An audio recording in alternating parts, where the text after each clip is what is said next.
buenos días, apreciados hermanos. Les invito a ir a Romanos capítulo 7. Romanos capítulo 7, hoy vamos a hacer la lectura a partir del versículo 1 y hasta el versículo 6. La palabra del Señor dice: ¿Acaso ignoráis, hermanos, pues hablo con los que conocen la ley, que la ley se enseñorea del hombre entre tanto que éste vive? Porque la mujer casada está sujeta por la ley al marido mientras éste vive. Pero si el marido muere, ella queda libre de la ley del marido. Así que si en vida del marido se uniere a otro varón, será llamada adúltera. Pero si su marido muriere, es libre de la ley, de tal manera que si se uniere a otro marido, no será adúltera. Así también vosotros, hermanos míos, habéis muerto a la ley mediante el cuerpo de Cristo, para que seáis de otro, del que resucitó de los muertos, a fin de que llevemos fruto para Dios. Porque mientras estábamos en la carne, las pasiones pecaminosas, que eran por la ley, obraban en nuestros miembros, llevando fruto para muerte. Pero ahora, hermanos, libres de la ley, por haber muerto para aquella en que estábamos sujetos, de modo que sirvamos bajo el régimen nuevo del Espíritu y no bajo el régimen viejo de la letra. Oremos al Señor e invoquemos su santo nombre, rogándole que sea Él hablándonos en esta mañana. Bendito Dios, Padre nuestro que estás en los cielos, queremos darte gracias porque hoy en tu santo día nos permites participar de este servicio de adoración mediado por la virtualidad. Señor, y todavía continuamos con esta aflicción que embarga a tu pueblo, a la iglesia universalmente, porque todavía no se nos permite congregarnos como lo hacíamos antes, y no sabemos por cuánto tiempo más vamos a estar en esta condición. Padre, anhelamos cantar los cánticos de Sión, esos cantos alegres, pero no en tierra extraña, no en tierra ajena, sino que lo queremos hacer en ese lugar especial donde la iglesia local se reúne para bendecirte. Señor, estamos como en una diáspora, donde cada uno a la distancia se reúne a través de estos medios virtuales para invocar el nombre de Cristo. Yo te ruego, oh Dios, que nos concedas muy pronto volver a congregarnos. Mientras tanto, bendícenos, Padre, a través de estas transmisiones. Bendice a cada miembro y asistente de la iglesia en el lugar donde está. Que tu Espíritu Santo sea instruyéndonos hoy, alimentándonos, conduciéndonos a comprender estas verdades profundas del Evangelio que el apóstol Pablo nos enseña en esta carta a los romanos. Te damos gracias por tu infinito amor y por la presencia de tu Espíritu que está en cada corazón, en cada lugar donde tu pueblo hoy participa de este servicio. Te lo suplicamos, Padre, en el nombre de tu Hijo Jesucristo. Amén. Bien, en este punto de los razonamientos de Pablo sobre la superioridad de la gracia del Evangelio, que es lo que está mostrándonos él, sobre la esclavitud de la ley, es probable que muchos creyentes de origen judío estaban a punto de explotar. Pues ellos podían pensar: Pablo ha ido demasiado lejos en sus declaraciones. ¿Qué es lo que está pasando con Pablo? Por ejemplo, en Romanos capítulo 3, versículo 20, el apóstol Pablo declaró: ya que por las obras de la ley ningún ser humano será justificado delante de él, porque por medio de la ley es el conocimiento del pecado. ¿Cómo así, Pablo? Que por medio de la ley es el conocimiento del pecado. ¿Acaso la ley es mala? Y luego en el versículo 21, él dijo: pero ahora aparte de la ley, se ha manifestado la justicia de Dios. Pablo, ¿cómo así? ¿La justicia de Dios se ha manifestado aparte de la ley? ¿Acaso la ley no es justa? Y en el 4, versículo 13, él dijo, porque no por la ley fue dada a Abraham o a su descendencia la promesa de que sería heredero del mundo, sino por la justicia de la fe. Para colmo, Pablo declaró en Romanos capítulo 5, versículo 20, pero la ley se introdujo para que el pecado abundase. En resumen, mis hermanos, Pablo ha dicho que la ley no puede ser el camino de la salvación, que la ley revela el pecado en el hombre, que la ley condena al pecador, que la ley acarrea castigo e intervino para que aumentara la transgresión. En consecuencia, Pablo ha afirmado en Romanos que la justicia que la ley de Moisés pretendía alcanzar se logró a través del Evangelio sin la mediación de la ley. Esto fue lo que él dijo en el capítulo 1, versículo 17, y fue lo que él dijo en el capítulo 3, versículo 21. Que Dios justifica a los pecadores no por obedecer la ley, sino por fe en Jesucristo, por medio de la fe en Jesucristo. Esto fue lo que él dijo en el capítulo 3, versículo 27. Y él usó como ejemplo de esta verdad a Abraham, quien fue justificado por medio de la fe y no por las obras de la ley. Por lo tanto, Pablo dice que la ley revela el pecado y no la salvación, que la ley promueve la ira y no la gracia. En consecuencia, Pablo lo que está afirmando es que los creyentes en Cristo ya no estamos bajo la ley, sino bajo la gracia, que hemos muerto a la ley y hemos quedado libres de ella. Bueno, todas estas declaraciones para un judío parecerían una bofetada hacia la ley mosaica.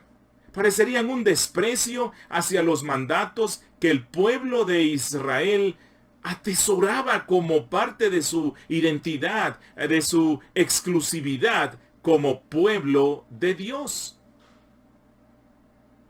Esto era irse, aparentemente, en contra de aquellas maravillosas declaraciones del Salmo 19 o del Salmo 19, donde los salmistas decían que la ley del Señor era más deseable que el oro para ellos. Un judío podía decir, Pablo, ¿qué te está pasando? ¿Te volviste loco? ¿Cómo se te ocurre, Pablo, afirmar que ahora, por haber creído en Cristo, somos libres de la ley de Moisés? No, Pablo.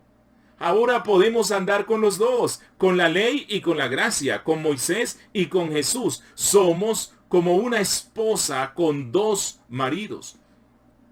Realmente Pablo estaba yéndose en contra de la enseñanza tradicional que los rabinos habían dado respecto al propósito y la función de la ley. ¿Qué problema? Y Pablo está presintiendo que algunos lectores, especialmente de trasfondo judío, iban a tener un serio problema con estas declaraciones. Por lo tanto, Pablo, antes de continuar con su enseñanza sobre la justificación por la fe y la seguridad de salvación que tenemos en Cristo, desea tratar el asunto referente al propósito como un paréntesis. Él quiere explicar cuál es el propósito, la naturaleza, la función, la espiritualidad y la limitación de la ley. Repito, Pablo aquí quiere explicar cuál es el propósito, la naturaleza, la función, la espiritualidad y la limitación de la ley mosaica. El apóstol Pablo, siendo un siervo de Jesucristo y un buen maestro, no desea continuar explicando el tema central de su carta, que es la justificación por la fe, sin haber despejado las dudas que sus lectores puedan tener.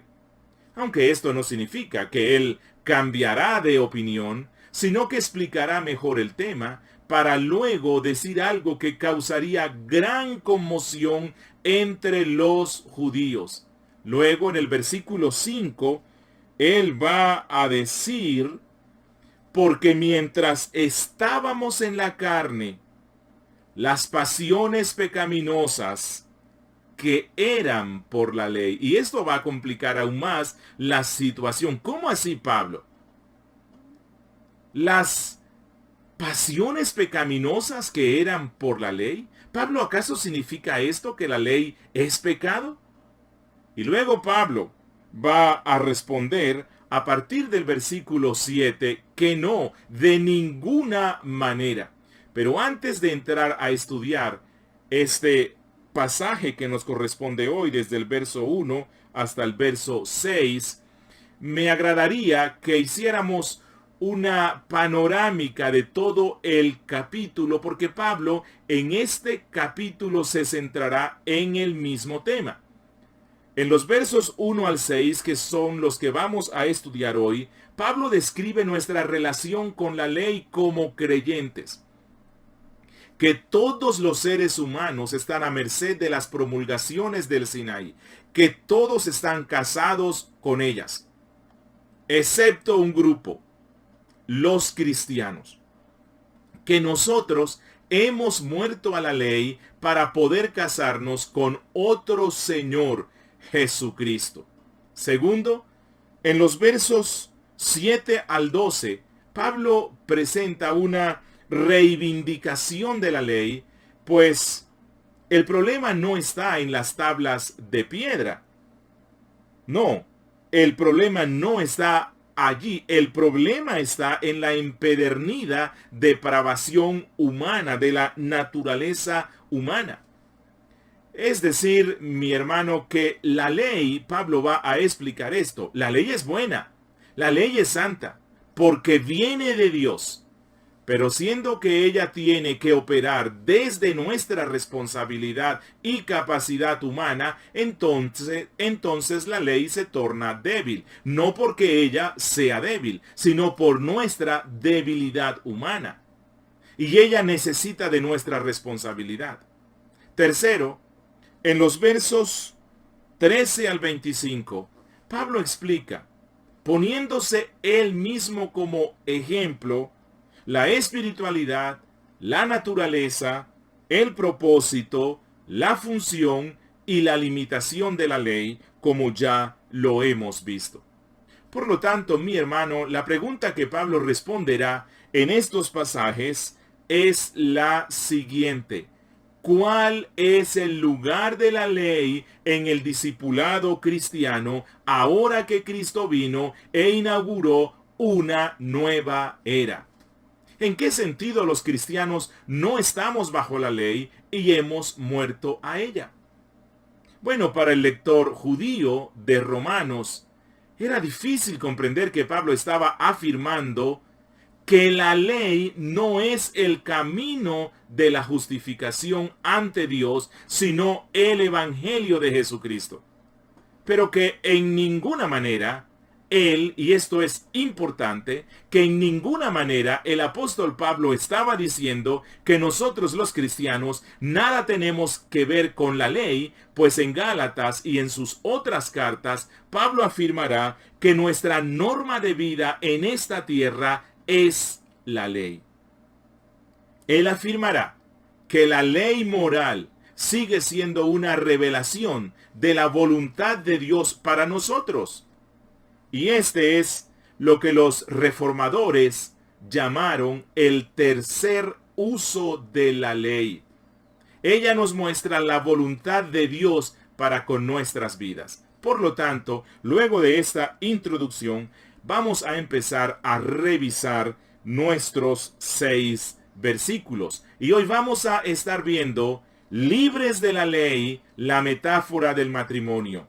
libres de la ley, la metáfora del matrimonio, y para una mejor comprensión de nuestro texto, lo vamos a dividir en 4 secciones. Versículo 1. El principio legal a partir del cual el apóstol Pablo desarrolla su argumentación. En el versículo 1 encontraremos el principio legal. Versículos 2 al 3, la ilustración del matrimonio. Versículo 4, la aplicación teológica que él hace a partir de esta ilustración. Y versículos 5 y 6, la antítesis fundamental. Y el apóstol Pablo, a partir de esta aplicación teológica, él nos va a mostrar algunos contrastes entre la ley y el evangelio. Así que empecemos con nuestro primer y breve aspecto, el principio legal. Miren lo que dice en el versículo 1. ¿Acaso ignoráis, hermanos, pues hablo con los que conocen la ley, que la ley se enseñorea del hombre entre tanto que éste vive? Bueno, la expresión hermanos, ¿acaso ignoráis, hermanos? Suaviza y matiza un poco la pregunta cuando él dice, ¿acaso ustedes no saben? Es decir, siendo muchos de ustedes judíos, yo presupongo que conocen este principio. ¿Cuál es el principio? Que la ley es obligatoria para las personas mientras viven. Que la ley es obligatoria para las personas mientras viven. Una persona puede tener un asunto pendiente con la ley, pero una vez muere, también mueren esos asuntos. Por ejemplo, un hombre puede ser condenado a 20 años de cárcel, pero si luego de cumplir 5 días de privación de la libertad, de estar preso en la cárcel, solo 5 días de los 20 años, él muere, bueno, también cesa para siempre la pena que se le había impuesto. Este es un principio legal que el apóstol Pablo está recordándole a sus lectores con el fin de explicarles en qué sentido hemos muerto a la ley. Y el principio legal es que la muerte proporciona libertad de toda obligación contractual que hubiera tenido la persona ahora muerta. De modo que, aunque la ley es de por vida, la muerte la anula. Y entonces Pablo, y este va a ser nuestro segundo aspecto que vamos a estar viendo hoy, pasa a explicar mejor este principio legal universal usando la ilustración del matrimonio. Y este es nuestro segundo punto. Versículos 2 al 3 dice Pablo, porque la mujer casada está sujeta por la ley al marido mientras éste vive. Pero si el marido muere, ella queda libre de la ley del marido. Así que si en vida del marido se uniere a otro varón, será llamada adúltera. Pero si su marido muriere, es libre de esa ley, de tal manera que si se uniere a otro marido, no será adúltera. Bueno, en esta ilustración que él toma, que es la realidad del matrimonio, en el caso de la mujer casada, ella está unida, ligada, está atada a su marido en un pacto, en un contrato matrimonial, que Pablo le llama la ley del marido. Lo cual implica que ella no puede unirse a otro hombre mientras su esposo viva. ¿Por qué? Porque el creador del matrimonio, Dios, estableció esta ley. Hasta que la muerte los separe, fue lo que dijo Dios. Hasta que la muerte los separe. Ellos seguirán siendo una sola carne hasta que uno de los dos muera. Es decir, aunque esta es una ley divina y universal, que los dos han entrado en un pacto hasta la muerte.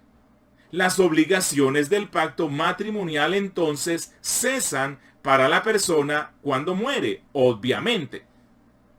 Pero también cesan para el que queda vivo, pues el pacto requiere que los dos estén vivos.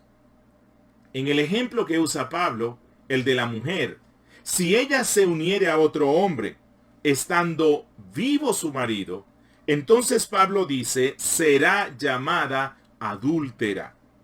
¿Por qué? Porque aún está vivo aquel con quien se unió en matrimonio. Aquel que es ley para ella, ley de unión, ley de fidelidad, ley de permanencia. Pero dice Pablo, si el marido muriere, ella queda libre de esa ley o de ese contrato con todas sus cláusulas.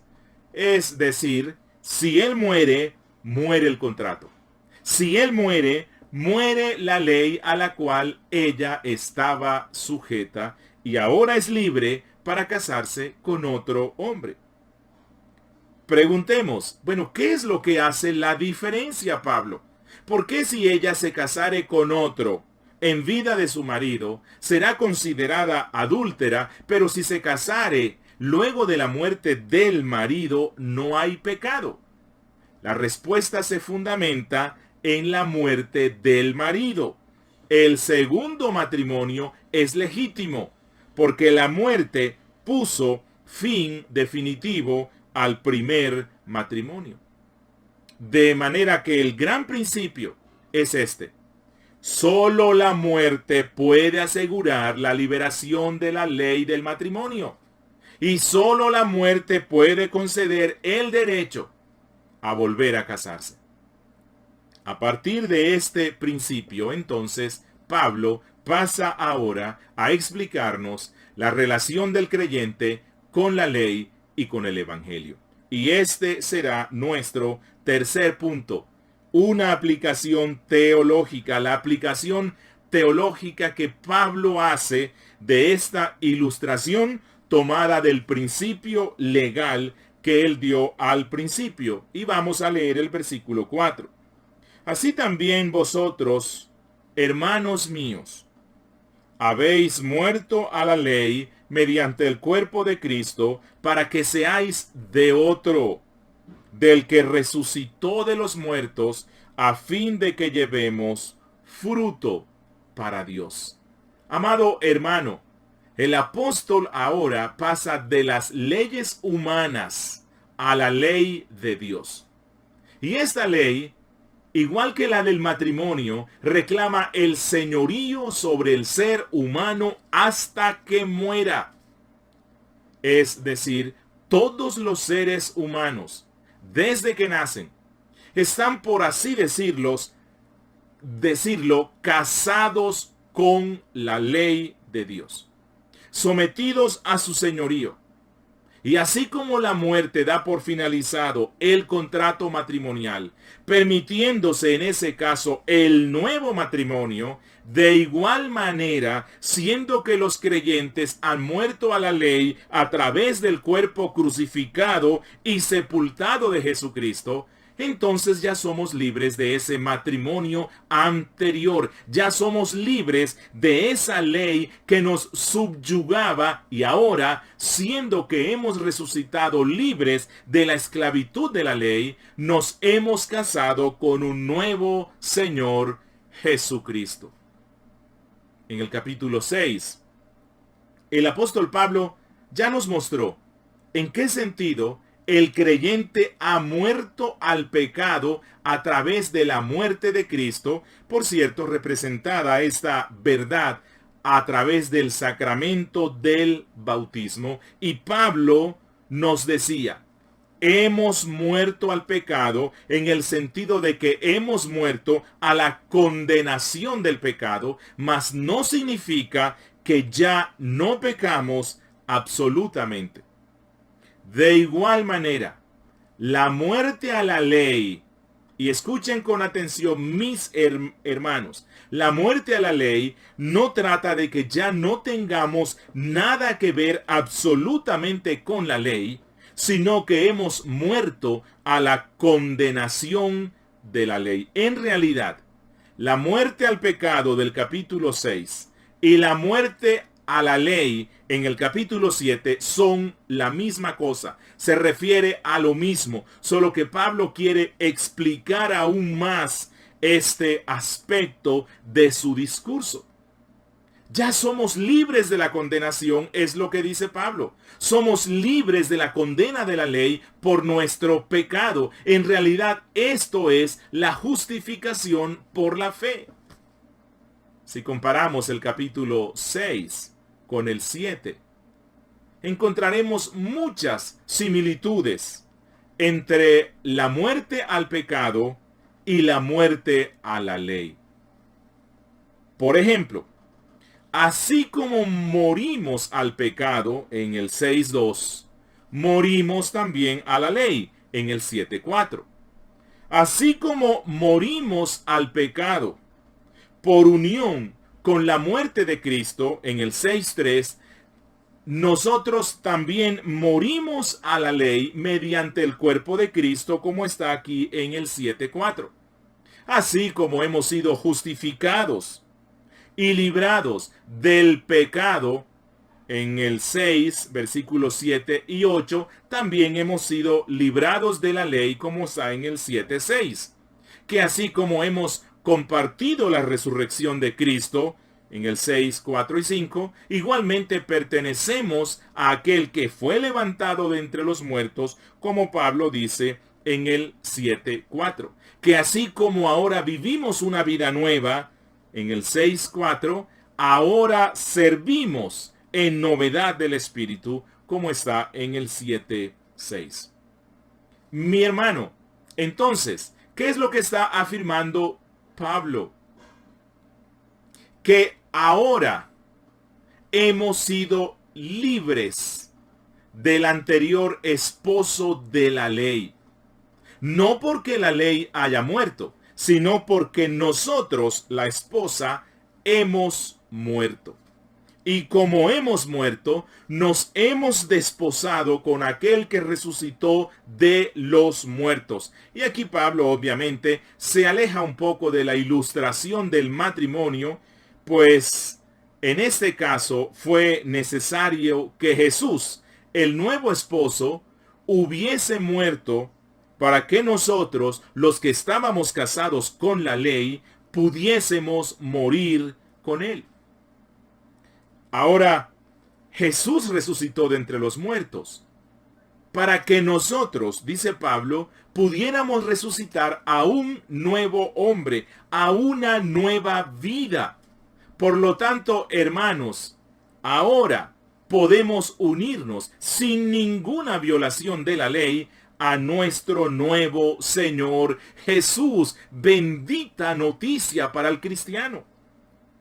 Y el objetivo de esta nueva unión, dice Pablo, es para que llevemos fruto para Dios. Dice en la última parte del versículo 4, a fin de que llevemos fruto para Dios. Fruto para Dios, es decir, en la relación anterior con la ley, cuando estábamos casados con la ley, cuando la ley era nuestro esposo y nosotros la esposa de la ley, nunca se obtuvo ningún fruto.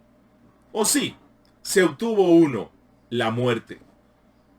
Dios no encontró en nosotros nada agradable cuando estábamos bajo el señorío de la ley.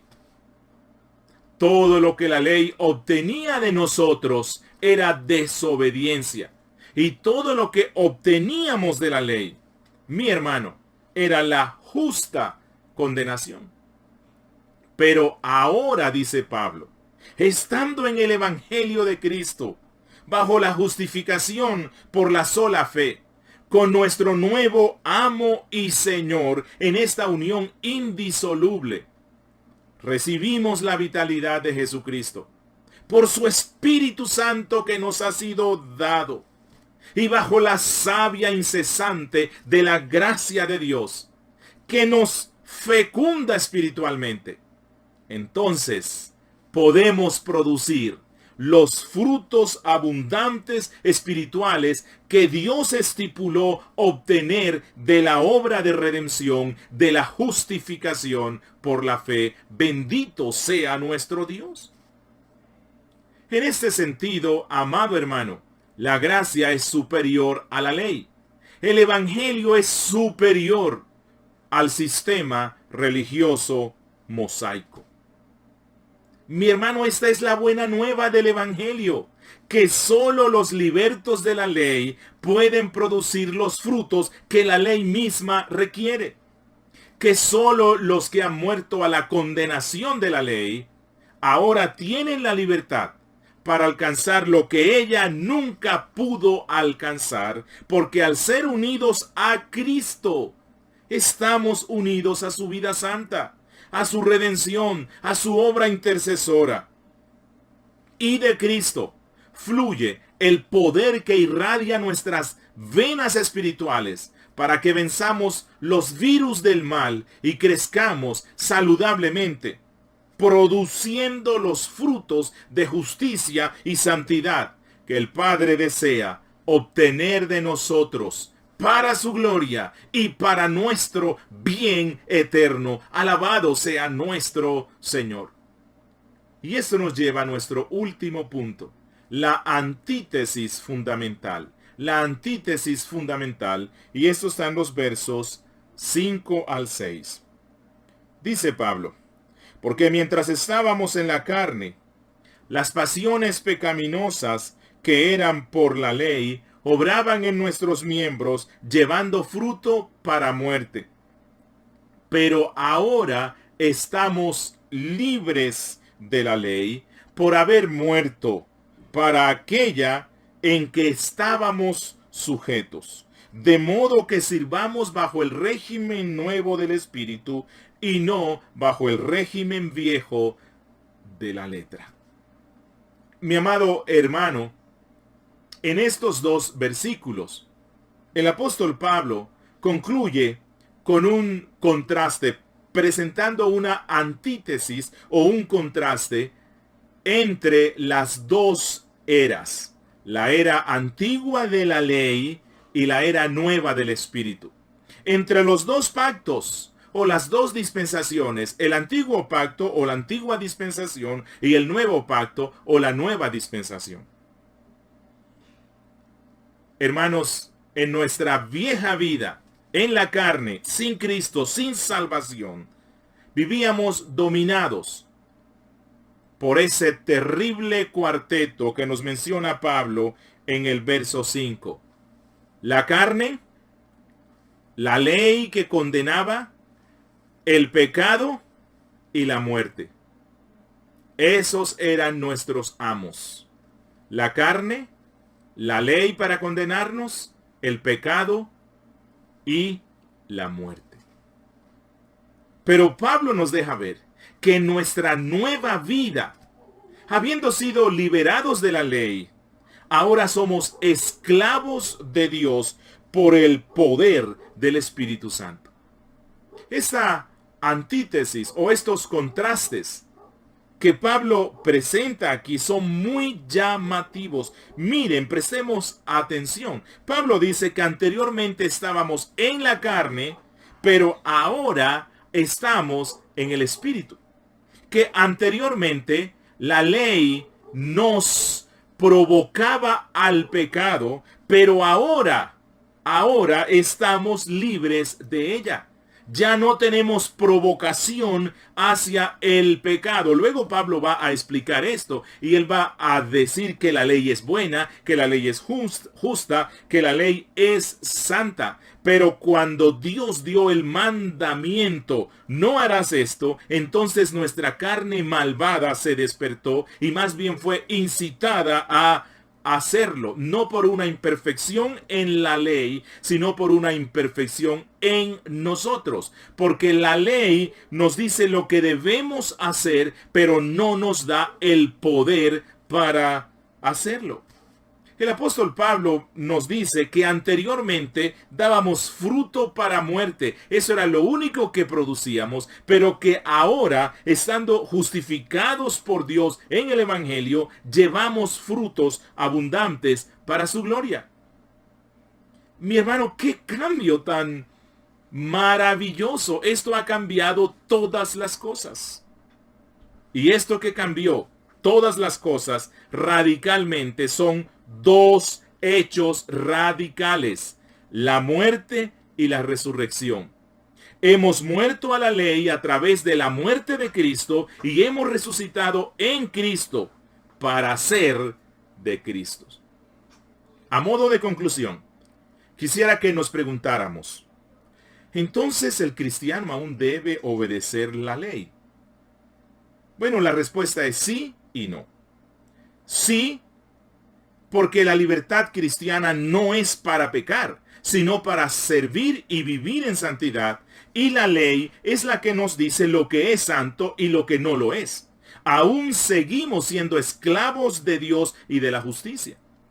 Pero la respuesta también puede ser no, porque los motivos y los medios para el servicio a Dios han cambiado completamente. Mi hermano, ¿qué nos motiva ahora a servir a Dios como libres en Cristo? Bueno, no es la ley, porque ella ya no es nuestro amo. Ya no estamos obligados a obedecerla.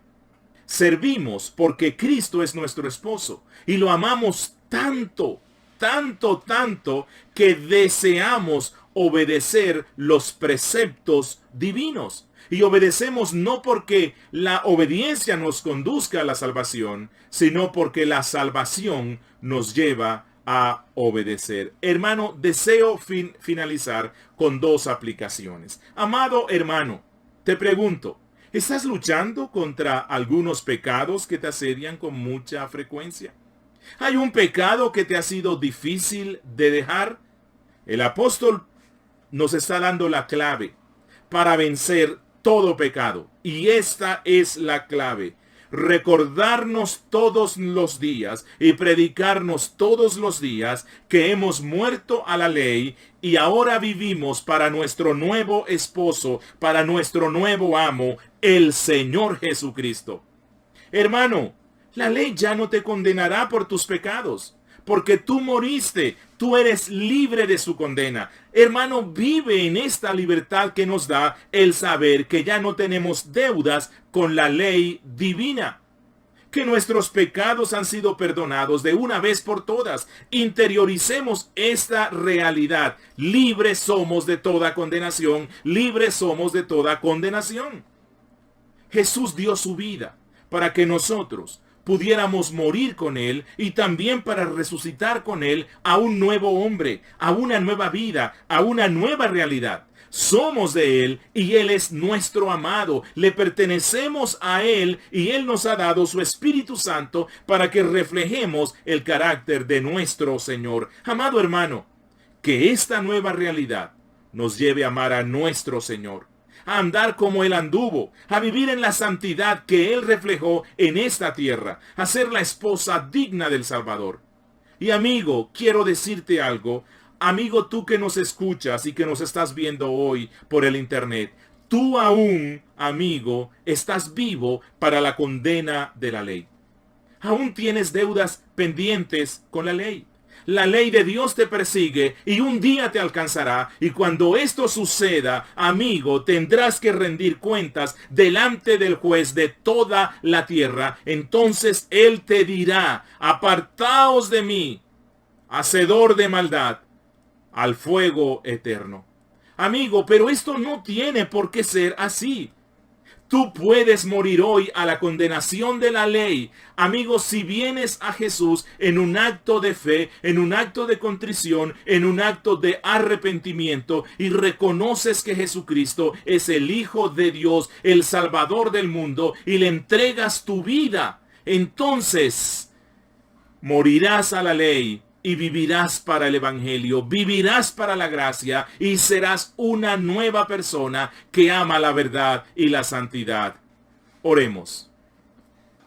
Bendito Dios, Padre nuestro que estás en los cielos, Gracias por esta palabra tan especial que nos has dado hoy. Gracias por la carta a los romanos, porque ella nos muestra la bendita noticia de que hemos sido justificados por la fe. Ayúdanos a andar conforme a esa verdad, te lo rogamos, en Cristo Jesús. Amén. Bendiciones y que el Señor les guíe y les fortalezca.